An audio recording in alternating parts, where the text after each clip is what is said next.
Welcome to our second Zoom to Success call. Today we're going to be talking about membership recruitment. But before we do, I'm going to go ahead and introduce myself and my fellow ROs. My name is Faris Stelinides, and I am the regional president.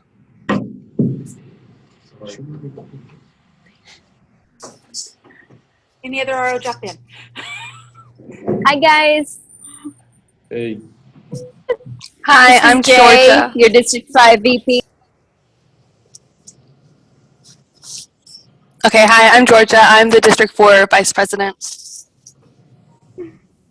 All right, and Ms. Linder, would you like to introduce yourself? I'm Mary Linder, and I am the regional coordinator.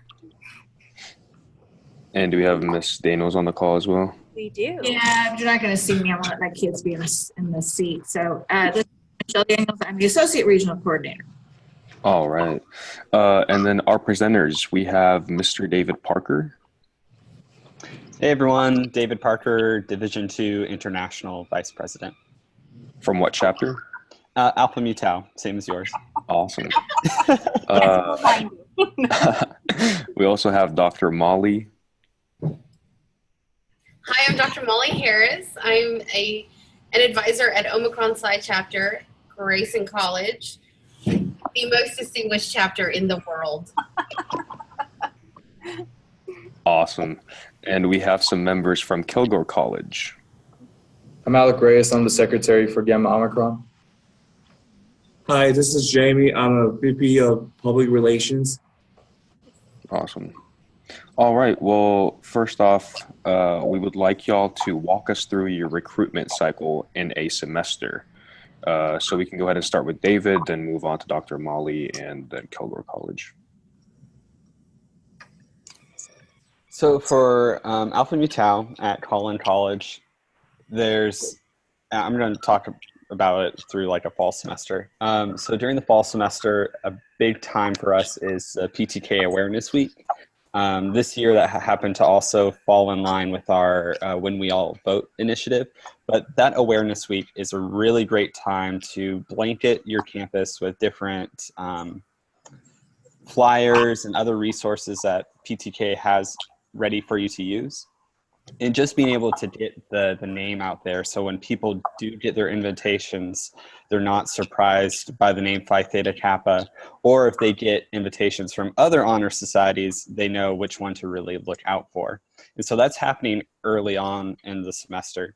Once we get to the point where we're actually sending out invitations, it's time to transition from just name recognition to what we're actually about. So then you can have tabling events and have members present to answer any questions, making sure that you have your contact information available, and let them know about the different opportunities that are available. And letting them come into meetings is also a really great way for them to see what they can get in on if they accept membership.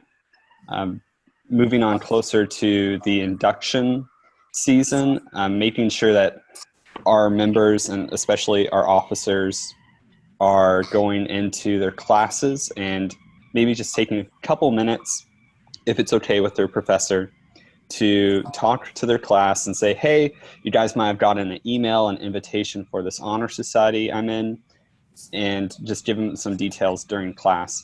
I think hearing it from a person rather than one big email blast is going to make it much more personalized and make people more willing to accept membership.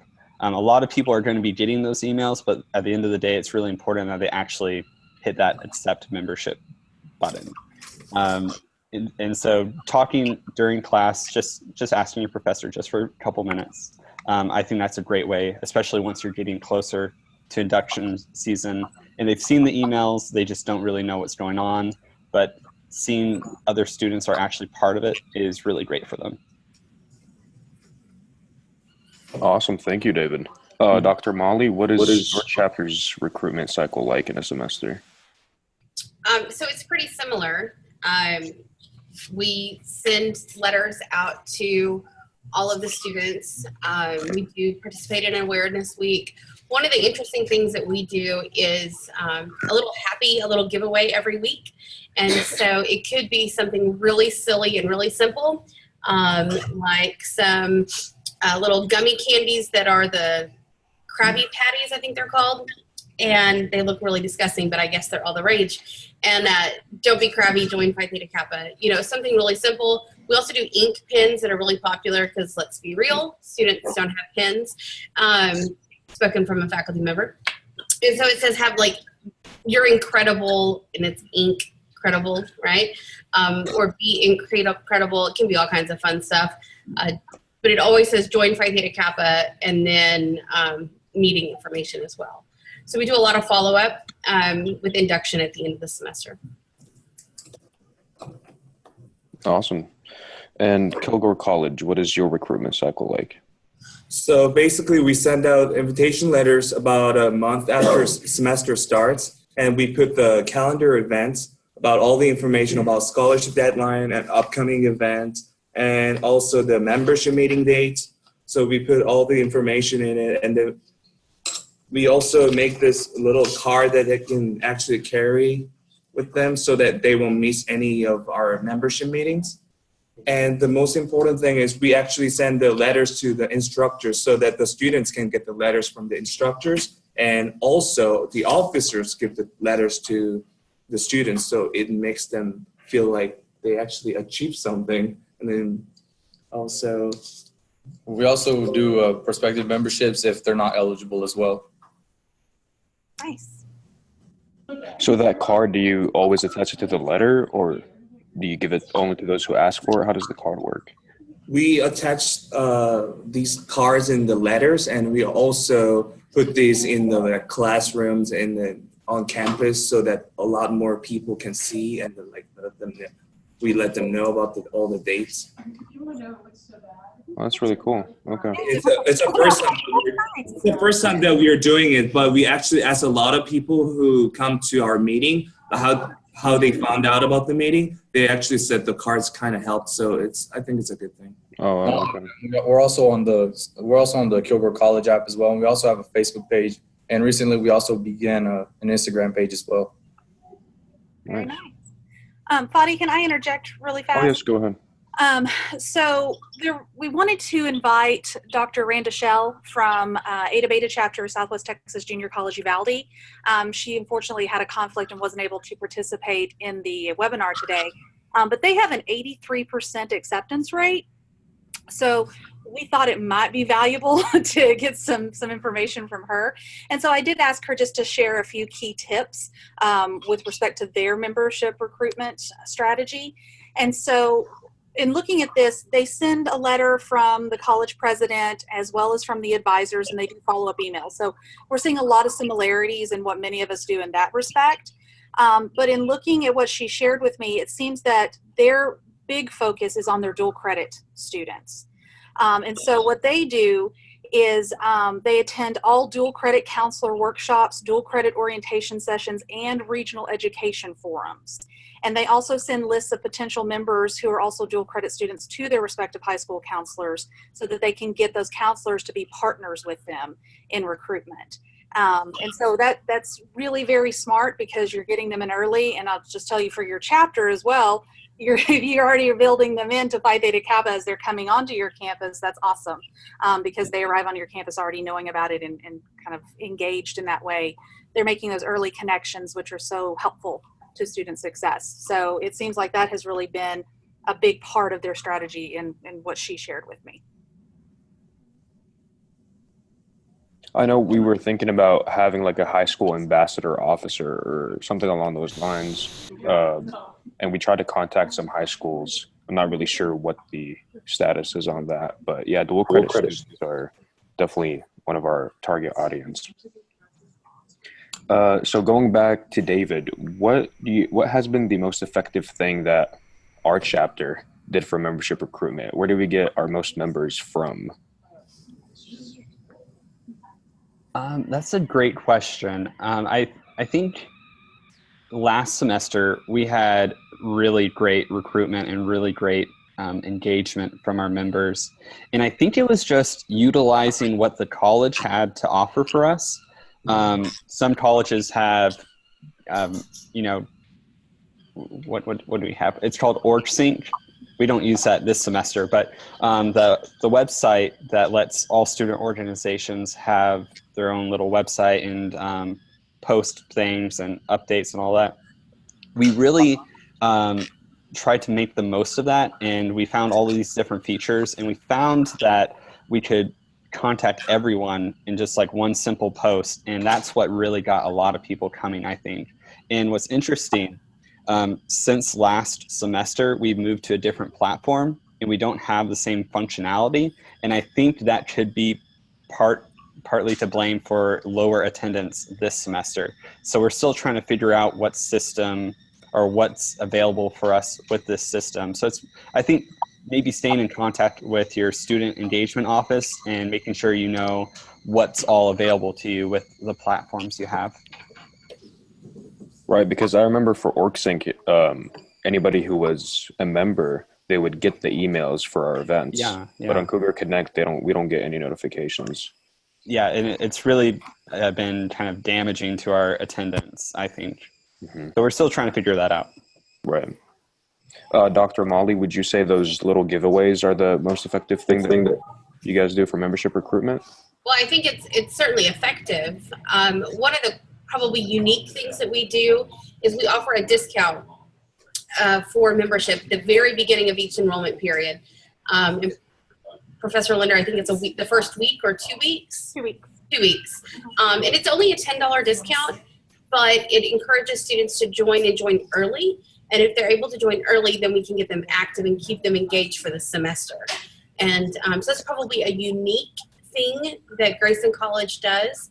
I think the other thing that we do is that we talk about RED, and it's rush.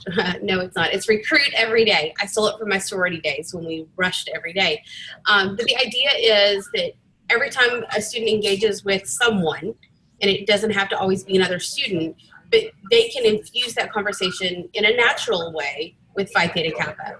And that's something that I know many of you on this webinar today already do, but perhaps those who haven't considered that will consider the option to talk about Phi Theta Kappa in a way that's really genuine and really kind of creates a connection with the person that you're talking to, and then you can invite them to meetings and do all of that.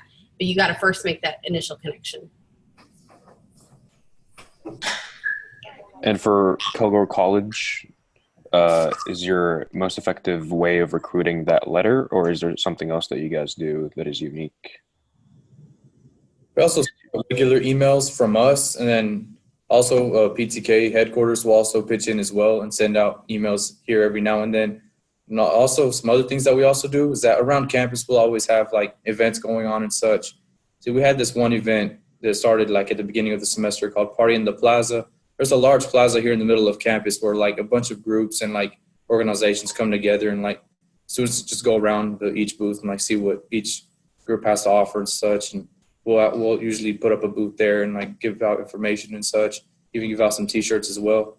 And we also help out at orientations as well, and like we'll tell prospective students, future students about the benefits of it and such.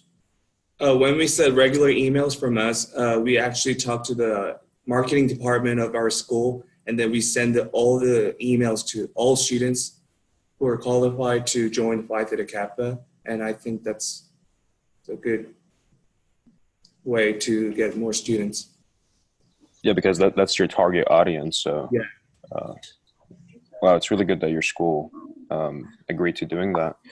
I know that I remember talking about this maybe with David or some other students, but if you have maybe a PTK member who is a school ambassador, so they're the ones that give the orientations, then you can naturally pitch it at the orientation, right? And those are students who are coming to the college.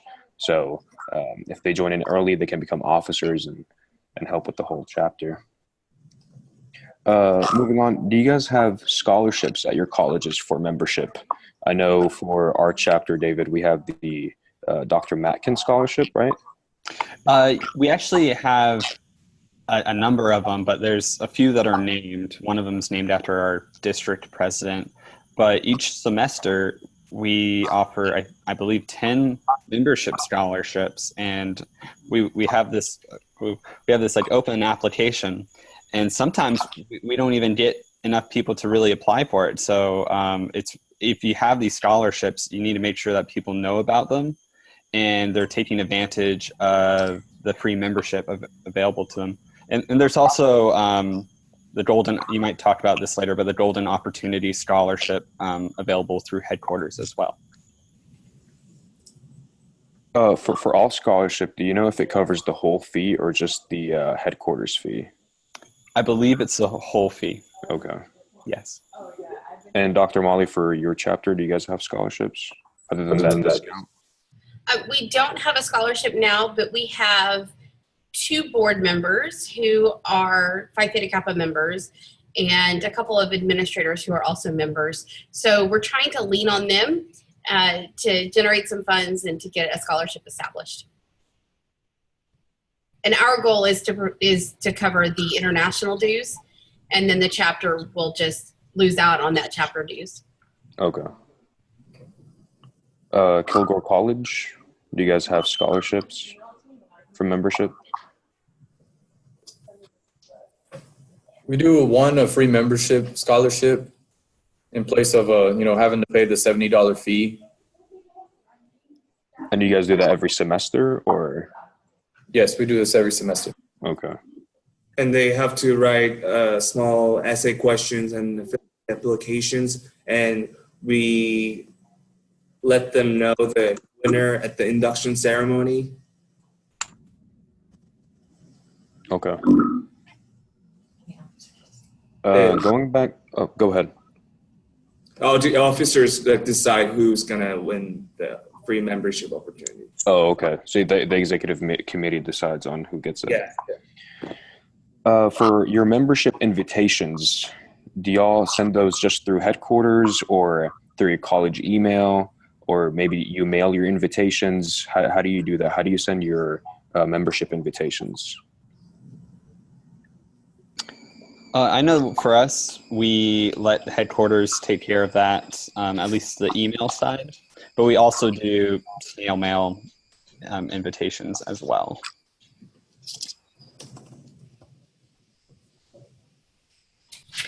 At Grayson, we do a snail mail letter, which is always really fun because our officers help to fold and stuff the envelopes, and they write notes on them when they recognize the student, and that's always fun.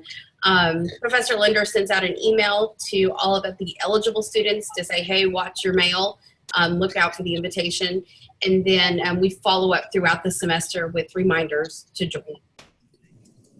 And now I'll be using Constant Contact to send students a pretty email that maybe will nudge them a little bit. It was a great idea. Yes.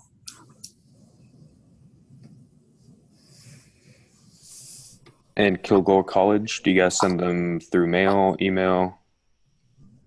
We do all of them. Okay. How about like personalized emails? Do you guys do those as well? Yep. Okay. We, the big thing with our letters is we send them to instructors, and I try to send them to past PTK advisors because they are really big about talking about it. And then we so I try to send it to instructors that I know are very supportive of PTK, and so they make a big to-do about it, and past advisors in particular will. And then like the ROs will send it, so they get the letter, plus they start getting an email every 2 weeks. So I try to offset from when headquarters sends them. So they're getting constant communication. And then I get in touch with all the counselors. They get through that, and then these guys are talking that big time. So there's not a week that doesn't go by that they're not getting something from the school or headquarters about it.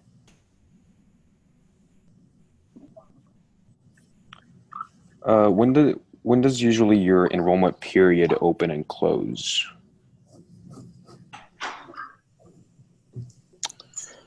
For us, let's see, we have the census date. So that's like the last day for you to drop a class. And that's when we pull the spreadsheet for all eligible members. And that's when it opens, I'm pretty sure. And then it goes all the way up to induction, because we'll have members like show up at induction that accepted membership the night before, pretty much. And then they wonder why their name's not in the program, and we have to apologize. But that's our enrollment period.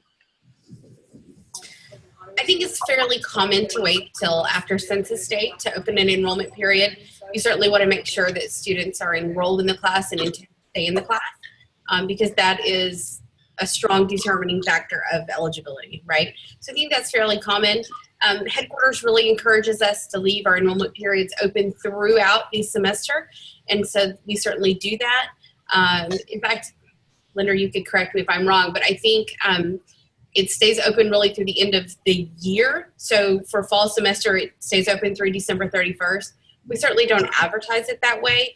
So students can join, and we don't want to stop them from joining at any point. If they're eligible, we want them to take advantage of that.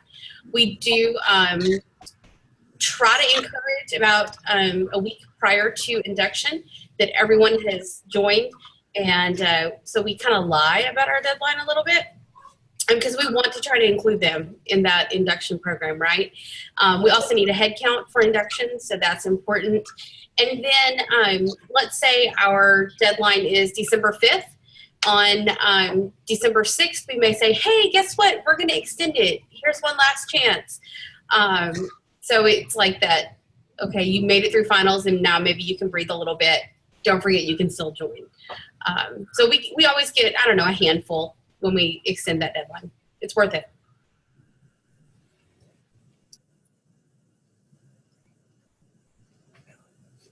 Our deadlines are usually after the 12th class period here during the semester. And we'll also wait until the end of last month, which will be December and May, depending on which semester it is.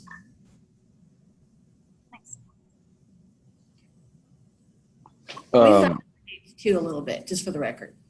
The letter says the end of April and the end of November, but I always tell them that then that's when they start panicking. It's like, oh no, you got the rest of the time. So we send another email at the end saying, hey, saving grace, by the way, we're going to extend it. Gotcha. Okay. So it seems like faking when the deadline is working out really well. Okay.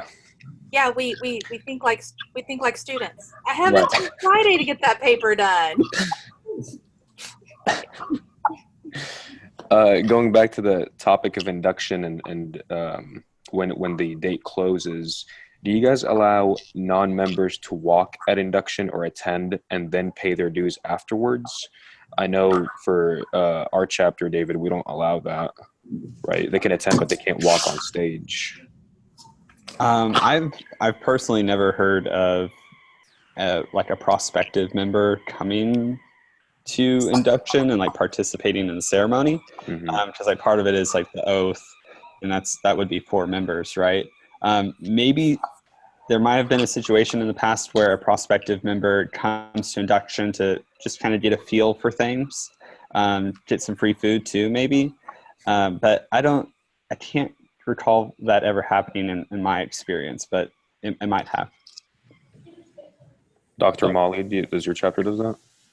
So we wouldn't have a prospective member participate in induction, but it is possible that a student is eligible but hasn't paid the membership fee yet, and appears at induction, and we wouldn't turn them away. But you're not really a member until you pay the money and join online. So they would get caught at that point, but we don't advertise and open the door. It's because, again, we set our due date hypothetically before induction.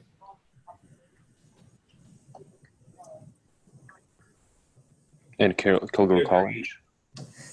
Say it again. We agree. Same thing. So, Yeah, okay, so you guys, okay.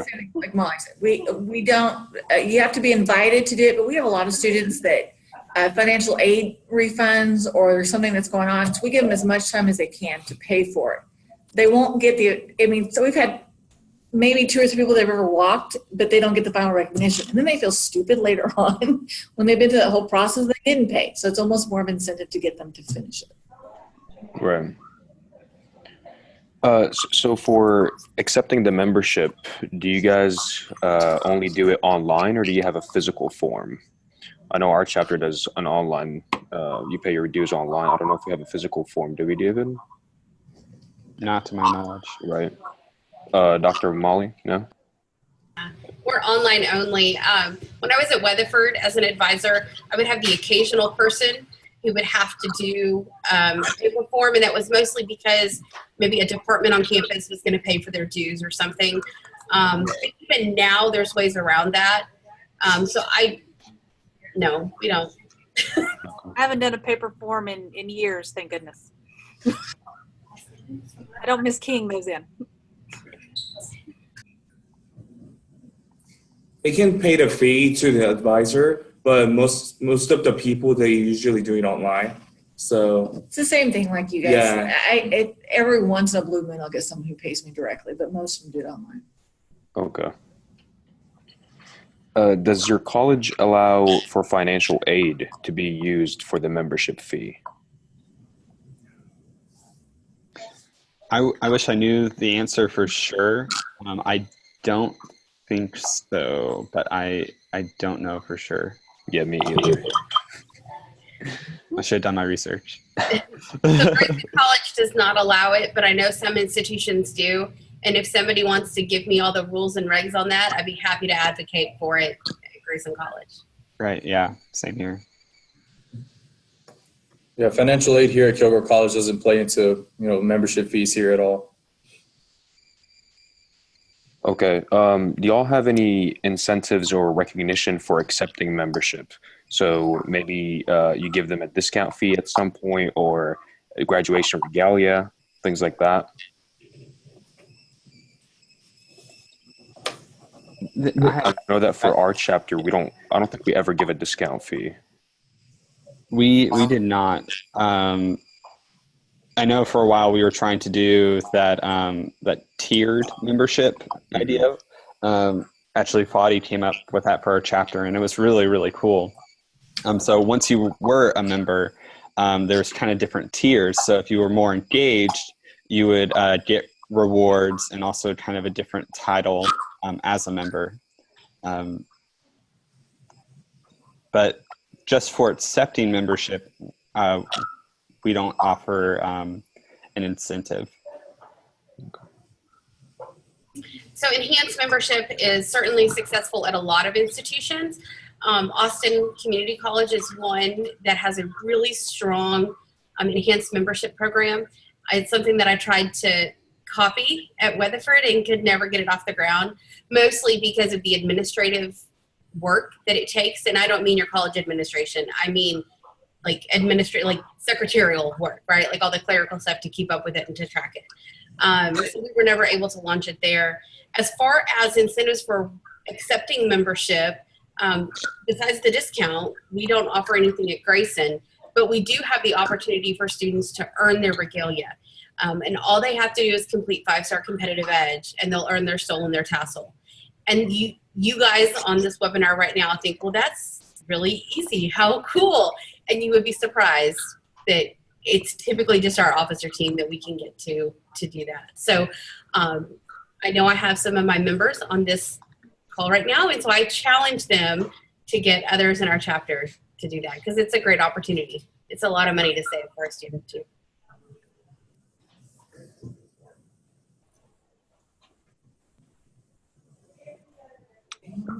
Okay. Say something. Kilgore College. We don't offer any incentives. No. Yeah, we don't offer. Do you guys have any enhancement plans, like a ranking or a tier system for your members? No. Not at the moment. We don't. It's good. Okay.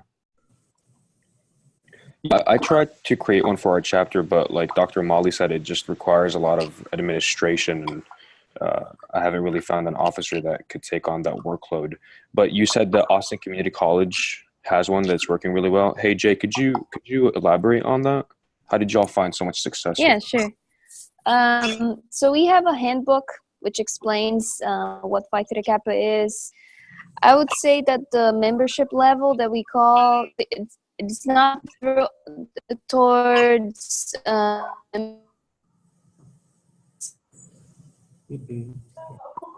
Hold on, Jay, you're cutting. And a regalia. Could you repeat that, Jay? You were cutting. Could you repeat that, please? Oh, can you hear me? Yes. Can you hear me now? Okay. So the membership levels, they don't go towards membership recruitment. It's just about getting recognized for how much you put into the society. Can you hear? Am I still breaking? Yeah, you're good. Okay, so when you become a member, when you pay your dues, you are automatically a bronze member. To become a silver member, you have to participate in two different volunteering opportunities. Like say you do something with the animal advocates, and you come to meets. So that has that commitment to come to the meetings and to participate. And to become a gold member, you have to come to 5 meetings, do competitive edge, and have 18 hours of volunteering participation. So then once you are a gold member at the induction, you get so every semester it starts all over again. Everyone becomes a bronze member. So you have to fight for that silver and golden membership again. Could For you? the first semester as a gold member, you get a tassel. For the oops. Oh, you're good. Oh, you said at induction, gold members get what? What are the awards? Oh, there's a recognition pin headquarters store. So we give recognition pins for gold members. We give a certificate and we give a tassel. And then for the second semester as a member, if you become a gold member again, you get a stole. And then for the third, you get the cords. So you have at the end. Gotcha. And who administers all of that? Who keeps the records? How do you guys make that work? So we keep a record of all the volunteering hours at the end of a space for people to keep track of all of their volunteering hours, and we have the officers each volunteering the members went, and then at the end of the semester we have the secretary, the president, and the parliamentarian check all the volunteering hours and how many hours and how many meetings and all that. That there's a lot of work involved, so we get usually like 3 people plus advisor checking all of those records and seeing which membership level each member achieved. And we're talking 300 people. Wait, 300 people participate in it? It's exciting. Oh, wow. Yeah, 300 members, yeah. Okay. Awesome. I just want to say one thing. So Austin Community College has had their enhanced membership plan for a while. So if you decide to try to launch something like this, don't get discouraged that you don't have 300 members who are participating right away, because they have built that culture and that takes time. And so just understand that. Don't get discouraged. Kind of push through that. If you really want this to become part of your chapter and institutional culture, it'll take a while to get to that point, but they've built something really solid there. But it takes some time to maintain it, obviously, but it took some time to build it. I'd also like to add that Austin Community College has 60,000 students.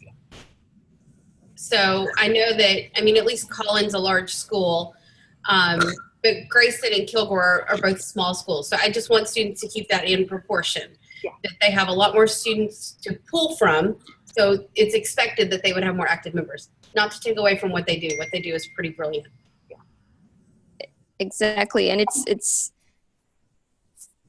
we usually send out 2,500 letters, like for eligible members, and we get from 200 to 300 active members or members that accept. So it's for us. It's kind of sad still because we have so many eligible students and only 300 are really. But that's awesome, though. I mean, if you get 10% of the people you're inviting to actually engage, that's awesome.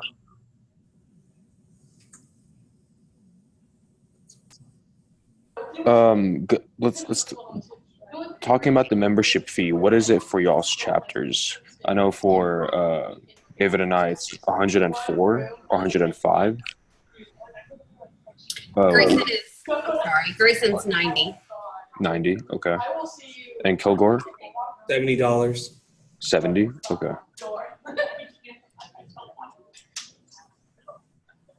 Do y'all have any questions or anything that you want to share?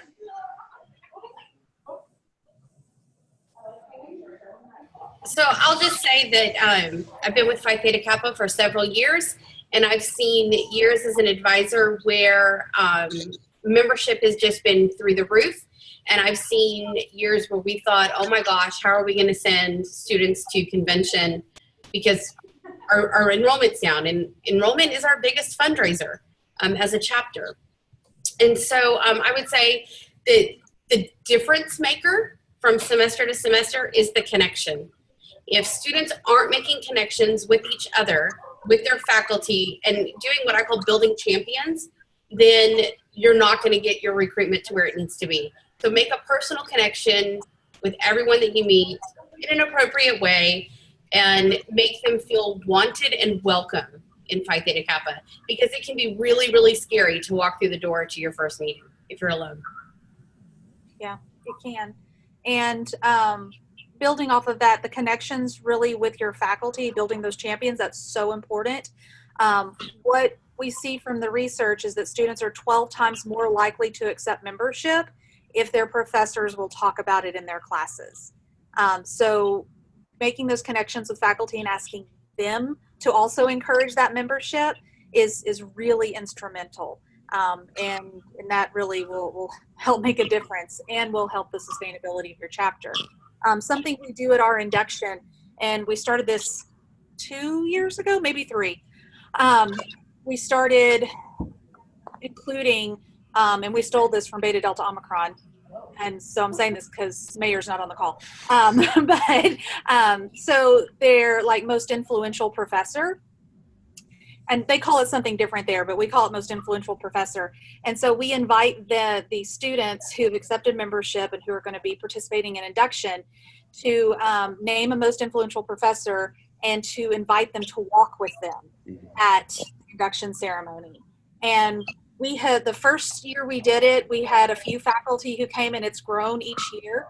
And faculty will be like, I've never come before. This is awesome. I can't wait to tell all my students to join Phi Theta Kappa. And so it's just a really natural way to build those champions. And nothing means more to a professor than having a student come to them and say, you're my person, and you're the reason that, you know, I'm able to succeed, and I would like you to share in this experience with me. So we stole the idea, so steal away. So I love this idea. Yeah, it's a good idea. It's awesome. So just like we said earlier, we also we have instructors to give the invitation letters to students, and we also invite the instructors to our induction ceremony so that they can actually talk about PTK in class to students. And also I actually advertise PTK meetings on our school app, Kilgore app. And some of the people actually messaged me, they're saying, oh, I didn't get the letters from our teachers. And then they thought it was pretty important to them, like getting the letters from the teachers. So I think it's good to have the teachers give this letters to the students. It's a good way. We also have, and I can't say the name, but we have at least 1 or 2 certificate programs, because we give students, as long as their hours could be towards a college, towards a degree, they're eligible. We have 1 or 2 faculty members who pay for students' registration for those who are in their department. There's one in particular who always wants a list of who met. And there's only like 4 or 5 in his department or his degree plan, but he pays for them. And then I send them a letter letting them know that their registration has been anonymously paid for. That's awesome. Yeah, and then we have silently recognized the instructor even though nobody knows who it is. So there are a couple of them that are kind of starting to do that where they see the value of it and they want their students recognized. Even though it's a certificate program, maybe the students don't necessarily see it. They do, which has been a big push for us. Yeah, and so I'm glad you brought that up because it reminded me. Do not forget that there was a recent amendment to our Phi Theta Kappa Constitution and bylaws that allows students to be able to come in those certificate programs, right, to join sooner, that they don't have to wait for 12 hours to be completed. So make sure you're reviewing that because they can join after 6 hours if they're in those one-year certificate programs.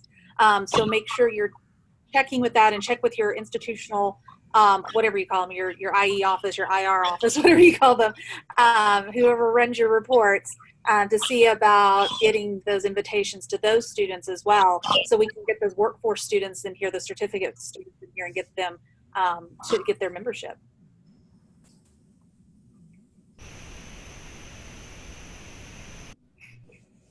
Just out of curiosity, at which meeting do y'all usually find like the newest members? Is there a certain time or a certain committee meeting, maybe even general meetings, anything specific? Because I know for us it's pretty staggered. Some come to an honors and action committee or a committee meeting or a service meeting. It's just everywhere. Bonnie, I'm glad that you have enough people to have all those meetings. At Grayson College, we have one meeting per week, and it is open to anybody and everybody. But honestly, no, we do have summer meetings because that's how you get to be number one. And in case you didn't know that, and we invite all of our members, but it can be really intimidating to walk into those honors and action meetings, especially during the summer, because you just feel like you're going to walk in and feel dumb, right? And smart kids are intimidating, and sometimes you forget that you're one of them.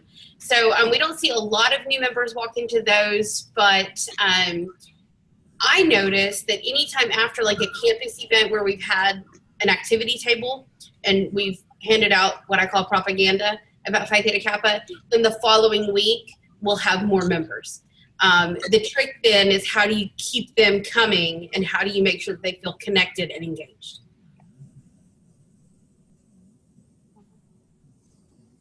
That's right, because I remember when we went to Missouri, and I heard this before, they were talking about how there are 3 types of potential members, right? So the bottom level are the ones that just won't come no matter what. The middle level is the ones that want to be involved, but they don't want to commit by being an officer. And then the top are the ones like us, the officers, who just want to be involved and totally commit. And apparently we should not. What's that? I said some good TJ Sullivan there. You're leading from the middle. Oh, all right. So we shouldn't spend that much time on the bottom level because no matter what we do, they'll just never come. And it's those who are attending some meetings but don't want to commit. Those are the ones that we should try to lure in and maybe take to the conventions, to our conferences, and then they could find out what the actual opportunities are of being an officer and being involved. Yeah. No, you're right. I mean, conventions, conferences, those are so important. That's really where people get the bug. They realize how big Phi Theta Kappa is and how many opportunities are here and why it's important that they become part of it. They want to be part of it. So I think, yeah, you definitely want to try to do that. When we were in Missouri and we were talking about it, another term that, and I like to point this out, another term for that is episodic volunteer, that middle group. Because they're intimidated, some of them, or just feel they may not have the time to be an officer, to be a committee chair, to do that kind of stuff. But if you give them small things, like, can you make a flyer? Well, I can make a flyer, right? Can you bake the cookies can make some of the cookies, right, for the bake sale? I can do that. And so you start giving them the small things and they're like, yeah, I can do that. I'm not intimidated by that. Even if I'm shy and, not naturally outgoing, whatever, I can still do this little thing. And then you naturally start bringing them in through that opportunity. So yeah, definitely focus on on your middle. Your high achiever, that's you guys. Your officers, you're like, yes, sign me up. I can do it all. I can be Georgia and be inducted while I'm running a webinar and doing whatever, right? I can do it all. That's you guys. The low, the bottom part, yeah, they're not ever going to engage. They wanted their membership. They're moving on with life. That's it. The middle, that's where you have to focus. That's where you're going to grow your chapter. There's a question that Professor Daniels Yeah, posted. because in Austin Community College, what we do, we take on volunteers by going to, or like you said, flyers or doing little things to see how.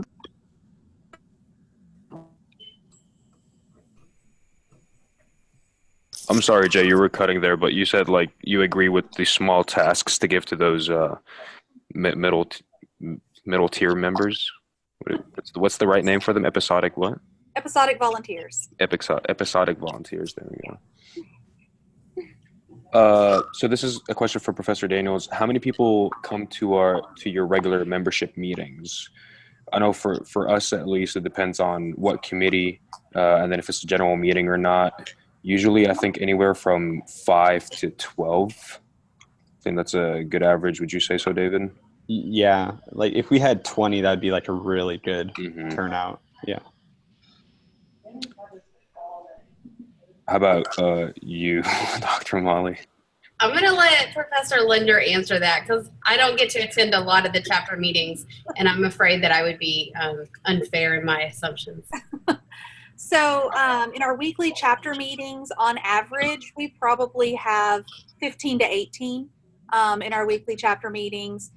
At different points in the semester, we'll have 20, maybe 25. That's usually like probably about to hit that part, and then they sadly fall off again, and we have to rebuild that every semester because everybody goes away for break, and it's a whole new world when you come back in January, right? So you have to rebuild it, but what it is, 50 to 18 on average. Do you get more people for new student orientations? Yeah.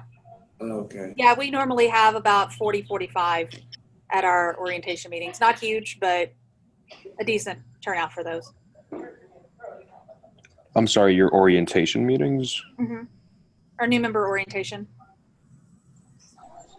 You not know what that is, Scotty?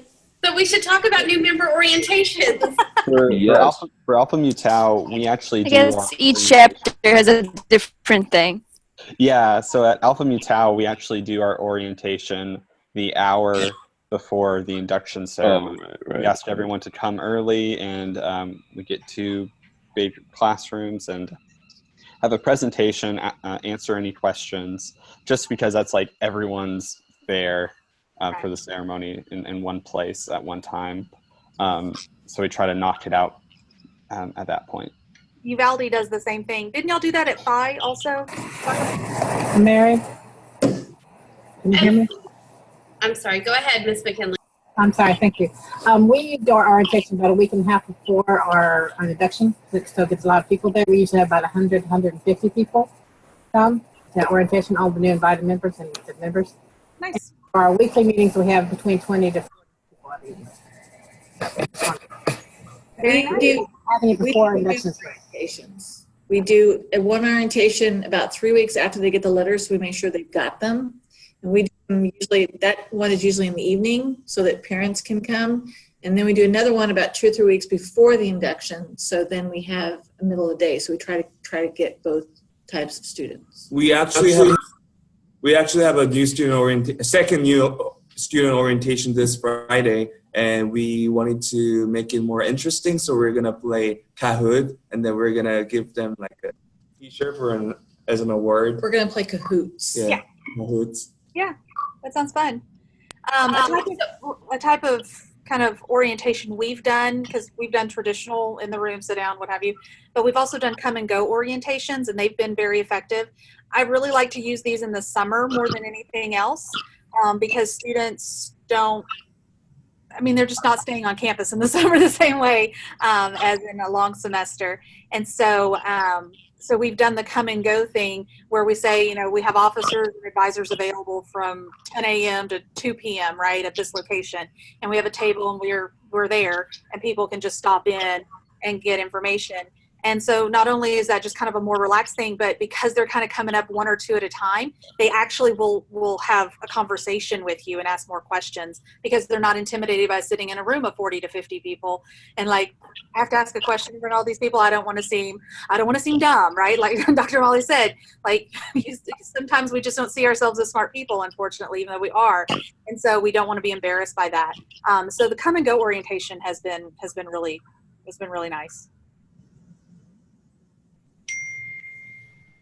So I would like to share what Phi does, at least what they did when I don't know if they still do it, so let me be real.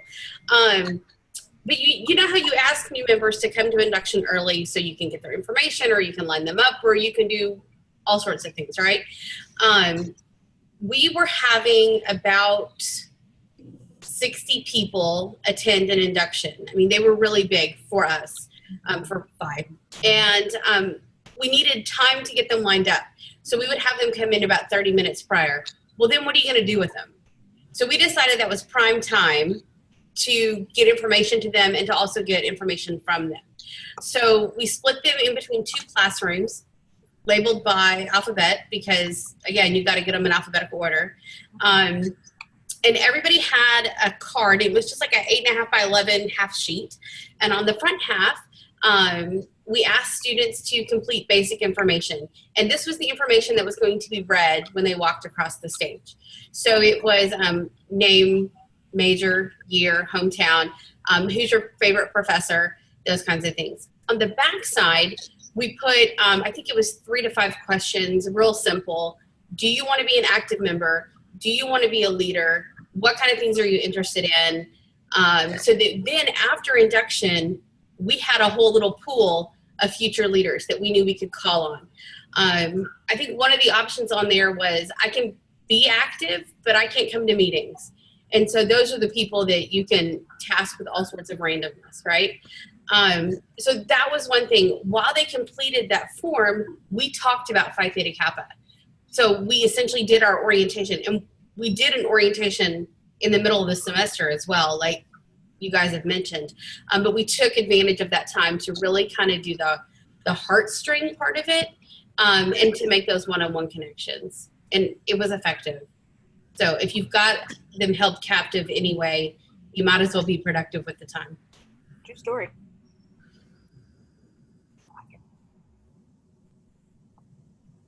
Yeah, I thought it was like another meeting for orientation, but I definitely remember those before induction. I think I even created the PowerPoint for that. He's like, I blocked it out. Anything else?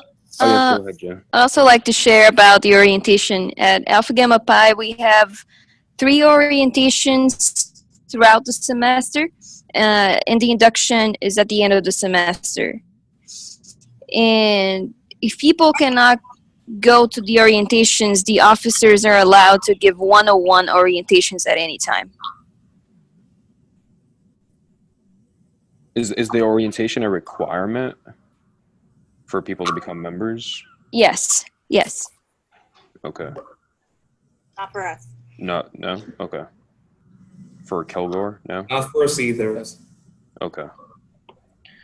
Is there anything else that y'all would like to add or ask before we end our meeting? No? I guess the only thing I'd add is to not be afraid to try new things.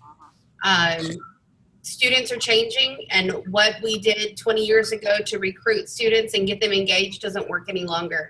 So as advisors, we have to rely on our students to really kind of come up with the fun ideas and to keep everything relevant. And also as advisors, we have to make sure that students don't do anything that gets us put in jail. That is true. But I mean, that's actually a really good point as far as not being afraid to try new things. Think about, because I think all of you guys were probably at leadership and you saw the Fritz's presentation. Don't be afraid to fail epically, because you just never know what might come from that. So, you know, if it doesn't work, then you can tweak it or be like, well, that was a bad idea. Moving on with life. You learned a lesson and try something else. And like Dr. Molly said, it's going to change. Your student population and the culture of your student population changes all the time.